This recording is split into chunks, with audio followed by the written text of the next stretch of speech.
TC Rádio, a rádio oficial de quem investe. O Bruno Mazzoni está na ponta da conexão. Agora o show é dele. Nós vamos passear, Brunão, bem-vindo e bom dia, pela pergunta de alguns bilhões de reais. Se a pegada se mantém ou se o tempero e o caldo entornam. Para onde vai a moeda americana? Para onde vai o Ibovespa Futuro em especial é o teu primeiro destaque. Para onde vai ninguém tem bola de cristal. Mas os pontos mais importantes para o investidor se atentar você tem. Quais são eles? Bem-vindo.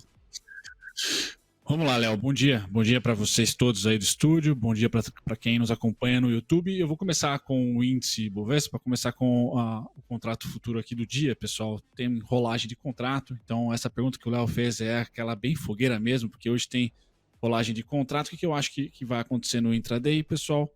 A gente abre, né, o contrato novo, ainda está contigo aqui, se não me engano, 108,675, ali é resistência. Eu só vou ter suporte, e é o suporte para vocês day traders também, viu? O Gui me mandou uma mensagem hoje antes da abertura e eu falei, olha, foco no dólar, tá muito mais fácil.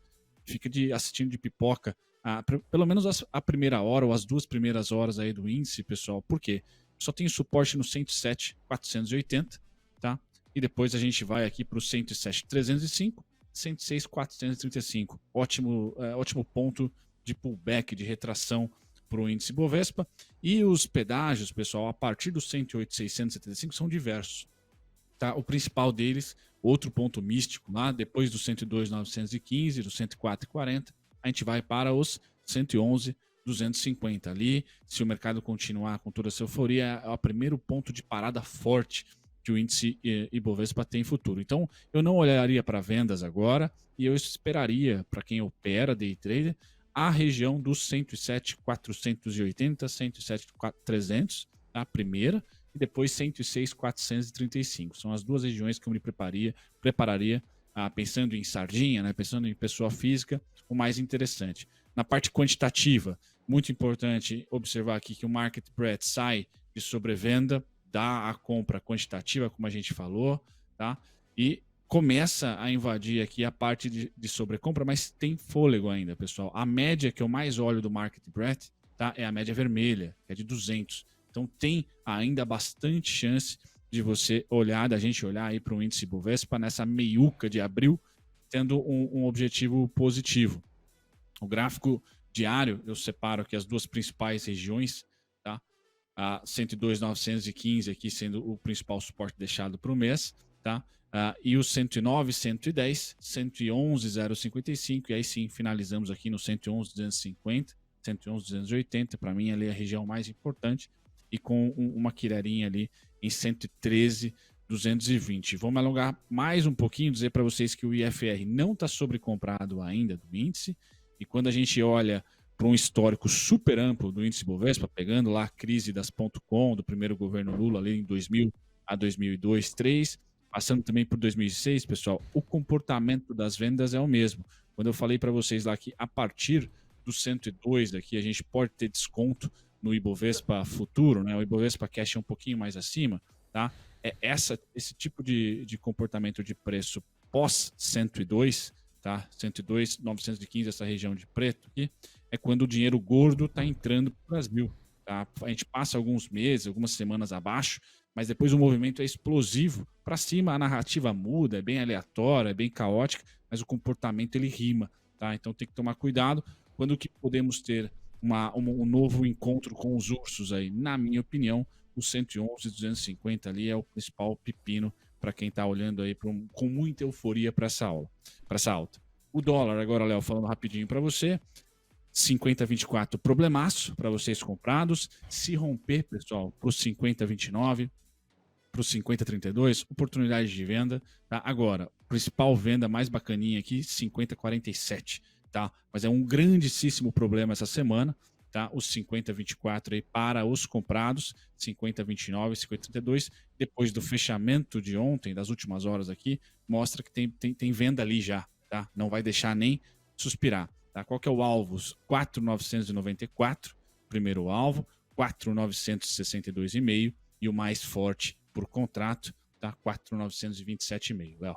Bruno Mazzoni, trazendo hoje de maneira mais aprofundada ainda os racionais de Indifut e Dolfut. Afinal de contas, vivemos ontem um dia absolutamente simbólico e marcante. Segura aí, Brunão, e aí já deixa engatilhado a terra do Tio Sam. Faltam 12 minutos para a divulgação da inflação ao consumidor dos Estados Unidos. A cobertura especial tá aqui no Expresso. Guilherme Cunha, bom dia para você, bem-vindo, meu irmão. O Brunão falou, você o complementa, sua expectativa para Indifut, Dolfut, e nós vamos no pique do moleque doido falar de setores, porque ontem teve papel subindo a rodo e a galera tá querendo saber se ganha dinheiro hoje, se protege, se observa, se é bundinha na parede ou se é dedo gordo no painel. Pois não, Gui, bem-vindo. O povo acordou com vontade hoje, Léo. Todo mundo depois de uma terça-feira tão eufórica como essa, acorda na pegada do pique do moleque doido, do clique moleque doido. Vamos lá, contextualizar, Léo. Eu acredito fortemente que a sequência de alta seja consolidada, seja dada. Eu sou um cara que muito respeita esse estudo de preço e a parte de fluxo, né, que o Bruno falou, acima dos 102.915, antigamente que a gente falaria é Lula! Então ele é uma sequência de alta com correções técnicas óbvias, nada vai subir numa linha reta. Esse é o grande X da questão. Então hoje se cai 1% depois de uma apresentação de um CPI, né, como a gente vai conhecer daqui a pouco, tudo isso são quedas que surgem oportunidades para compra. Então a gente já tem esse 111.250 como objetivo novamente. Depois do 102.915 é só ele que é o próximo ponto bipolar que pode vir a travar esse contexto de novas altas. Mas é óbvio que vai cair hoje uma parte do movimento de alta de ontem, até mesmo para a movimentação técnica, o vencimento do contrato. A gente já acompanha esses vencimentos a cada bimestre, ou seja, no vencimento normalmente nós temos a alta aí do índice, o pessoal vai zerando e aí vai reconstruindo a constituição de preço. A mesma coisa a gente fala do vencimento do dólar, né?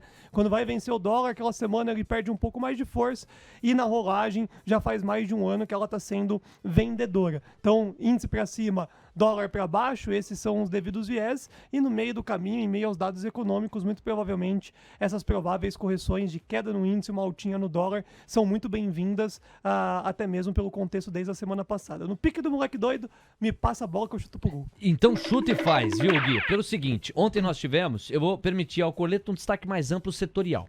A gente tem o gancho do varejo para hoje, já a gente vai aprofundar com o repórter Caio Melo, essa tentativa de acabar com a isenção de importados abaixo dos $50, o que pode trazer mais competitividade para o varejo brasileiro, diminuindo privilégios que, no entendimento do governo e de analistas do mercado, essas operações varejistas asiáticas têm em relação às domésticas. Esse é um ponto. Outro ponto é a forte alta do setor das aéreas. Nós tivemos Gol, Azul, subindo mais de 14%. Houve uma média de 15% de ganho para Gol e Azul. E aí varejo, porque Magalu se destacou, mas também educacional como Cogna e Edux. Todos esses papéis acima de 10% de alta. Qual que é a tua expectativa setorial para quem está nos ouvindo, Gui? Setorial, eu vejo que cada vez mais os bancos tracionaram. Vamos primeiro ver o que realmente a gente tem que ficar de olho. A parte do setor financeiro bancário. O famoso Bradescão da massa, acima de 14, está sendo uma realidade muito mais próxima do que a cornetada dos R$8, R$9. Então, primeiramente, o setor financeiro bancário. As varejistas, Léo, primeiro de tudo, né, que é onde a grande maioria das pessoas se envolveram. As varejistas, eu vejo ainda que vão existir uma dificuldade muito grande de consolidar o seu movimento de alta. É aquilo que a gente sempre fala das ações que sobem 8, cai 8 e andou de lado, e aí o dia que sobe 8 é uma euforia, o dia que cai 8 é uma depressão. Hoje eu vejo que ainda dá uma corrigida na abertura e depois pode fechar no movimento de alta devido à queda do DI muito significativo. Mas a partir do momento que apresentar um balanço que não seja favorável, o que a gente vai ter? A queda novamente desses setores. Então, pro dia de hoje, é uma alta de novo, né? O fechamento pode ser consolidado de alta novamente, principalmente com o DI não estressando pós as 9h30, mas o que a gente tem que olhar hoje é banco, as varejistas, elas podem dar uma continuidade, e construção civil. Aéreas tem que tomar um cuidado gigantesco. Pode corrigir bem. Pode corrigir muito bem, porque dessa alta de 14%, 15%, quando a gente for bater uma análise técnica ali, tá tudo em cima de resistência e pode corrigir esse movimento. Vambora, o Coleta vai falar setorialmente no PIC também. Coleta, nós tivemos uma enquete divulgada que tá rodando no @TC Rádio Oficial, lá pelo Instagram. Muito conteúdo, pessoal, muito conteúdo legal. E nós perguntamos a expectativa para a Bolsa hoje. Por enquanto, 33% dos nossos internautas gloriosos acham que o Ibov vai continuar subindo. 50% entendem que vai operar de lado e 17% entendem que vai corrigir. Corrigir, nesse caso, significa cair. Nós também mandamos a mesma enquete no YouTube. A percepção é um pouco diferente, está muito bem dividido. Sobe de novo, 36%. Opera de lado, 34%. Corrige e cai, 30%. Praticamente milimétrica a divisão das respostas por aqui. Se você ainda não votou, vote pelo @TC Rádio Oficial nos stories ou pelo chat do YouTube do TC. Coleta, sua expectativa setorial. Varejo, você já cantou a bola. Você entende que tem triggers positivos. As vendas no varejo divulgadas pelo IBGE referentes ao mês de janeiro e essa questão da tributação que pode tirar a competitividade dos players asiáticos. Qual outro setor está no seu radar? Essa pergunta que vocês fizeram no Instagram, no YouTube, ela poderia ser qual que você acha que vai ser o CPI, né? Se vai sair abaixo do consenso ou não, porque... Essa enquete morre em 7 minutos. Então acho que esse é o ponto. Agora, o setorial, tá? Eu acho que minério continua sem força, teve um dado muito importante de crédito na China e o minério não conseguiu reagir, fez uma altinha lá em Dalian e caiu em Singapura. Então não vejo um dia positivo para esse segmento. E cíclicos vai depender aí da inflação, eu acho. Acho que essa continuidade aí para cíclicos, em tese, se vier tudo muito em linha e não tiver um grande estresse, a coisa ficar parada lá fora, pode ser um dia de correção aí, mas continuo vendo como positivo. Eu acho que o movimento do câmbio e dos juros para baixo, ele ainda não se refletiu no movimento de igual proporção da Bolsa. A Bolsa ainda está pressionada. Ainda está pressionada por uma dúvida sobre quem vai ser tributado, por uma dúvida sobre que tipo de impacto que isso pode ter em margens e lucratividade das empresas. Então, continuo vendo. Acho que a bolsa não mudou a tese de bolsa super barata e bolsa que não andou na medida que andou o pré e o dólar para baixo. Então, acho que continuo com essa visão. Então, acho que cíclicos, varejo, construção, esses caras são a melhor oportunidade de curto prazo, porque a gente tem que ver uma estilingada aí desse mercado em função da queda do juro futuro e as expectativas pela queda da Selic. Commodities acho que não é um grande dia hoje, até porque a gente vê esse dólar pressionado para baixo, isso tende a pressionar um pouquinho a receita das exportadoras. Tá? Às 9h25, faltando 5 minutos para o CPI nos Estados Unidos, a cobertura especial tá aqui e o Bruno Mazzoni faz a antessala, faz a prévia, constrói a introdução com os gráficos da terra do Tio Sam. São os seus destaques finais agora. A gente passeia por eles, esses gráficos, e pelas commodities. Vambora, Brunão. 5 minutos pra foto, pois não? Vamos lá, Léo. Rapidão para vocês aqui. Começo com o DXY, pessoal. Então, o DXY pós-CPI, se não vencer aqui os 103.948, show de bola. A gente mantém essa narrativa pró-commodities até o final da semana. Com atenção, pessoal, o CPI ao petróleo é o cara que mais vai sentir. Minério de ferro, você está menos estressado, eu estaria pelo menos ansioso pelo CPI. Minério de ferro é um cara diferente. Então, o dólar quieto para CPI, ele pode ir dentro de um padrão normal até os 103.948. Não pode passar de lá, pessoal. Estressaria, principalmente se você tem alocação em S&P, na minha opinião. Tá? Já a curva de juros também está controlada, ela mais volátil se o CPI vier forte, pessoal, para 3,80. Então a gente não quer ver esses dois gráficos aqui se mexerem. Curva de juros e dólar descansam pré-CPI. Tá? Quando a gente olha para o S&P, qual é o movimento positivo? Tá? Até onde a gente aguenta uma digestão positiva. Lembrando, a headline é uma coisa boba, não se deem pela volatilidade de quando sair a notícia. Esperem ali entre 5 a 15 minutos para ver realmente para onde o mercado vai e como está sendo a digestão.